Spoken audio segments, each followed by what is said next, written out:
En fait, moi, je travaille depuis 2001 dans la zone de Tchernobyl. J'étais parti en 2001, mais pour faire tout un travail autour de la mémoire de la catastrophe. Et donc, j'avais rencontré des victimes. J'avais fait une série de portraits et une série des immeubles abandonnés, là où les gens que j'avais photographiés vivaient.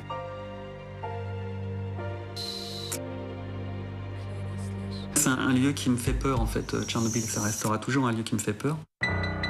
Et donc, j'aime pas particulièrement y aller.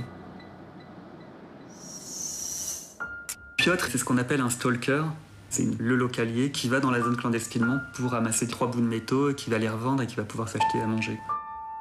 On rentre chez lui, on parle 15 minutes, sa femme est en colère, elle dit non, tu vas avoir des problèmes. Et puis Piotr, il commence à prendre un petit sac sur le dos, il met un ancien casque de pilote d'aviation soviétique sur la tête, et on commence à marcher dans la neige avec lui. On passe la zone fil à barbelé, et là on commence à marcher très vite dans la neige pendant 1 heure, et on se retrouve dans le cimetière militaire de Rassoka.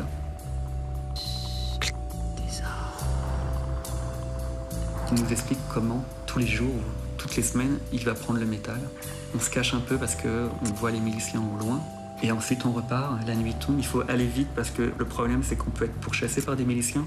Mais il y a le problème des loups, des meutes de loups dans la zone. Et donc, il ne faut pas rentrer trop tard.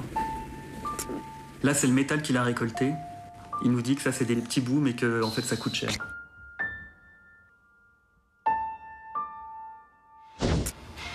À l'intérieur, en fait, de la zone, il y a des entreprises qui s'occupent du traitement du métal.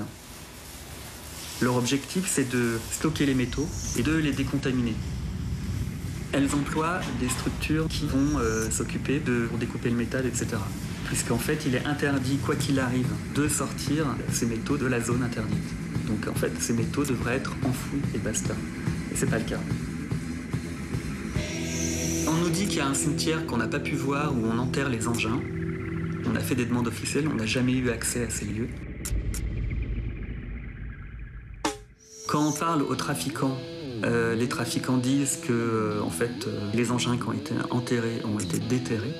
En fait, ce qu'on a compris, c'est qu'il y avait à peu près 100 à 200 tonnes de métaux qui partaient de la zone par semaine, qu'il fallait payer à peu près $100 par milicien à la barrière pour faire passer un camion, plus la personne qui s'occupe de mesurer le taux de radioactivité des engins. En gros, un camion, ça coûte $400 de le faire traverser. Et ensuite, ces métaux partent dans l'est de l'Ukraine, dans des sites métallurgiques, où ils sont fondus, et vendus en Turquie, en Chine ou alors en Russie. On peut tomber sur du métal contaminé dans des objets quotidiens. En Italie, par exemple, on a retrouvé sur des chantiers d'habitation du métal contaminé. Les Russes, il y a quelques années, avaient fait voter une loi pour interdire l'introduction dans leur pays de métaux venant d'Ukraine, parce que radioactifs. Tout le monde est au courant. Je pense que dans la centrale, tout le monde est au courant de ces trafics.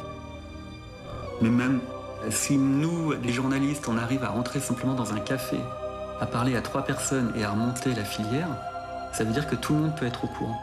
Notre contact, en fait, nous disait qu'on avait vu 1/10 de ce qui pouvait être vu. Donc voilà, il y a plein de choses encore dans la zone qu'on ne connaît pas.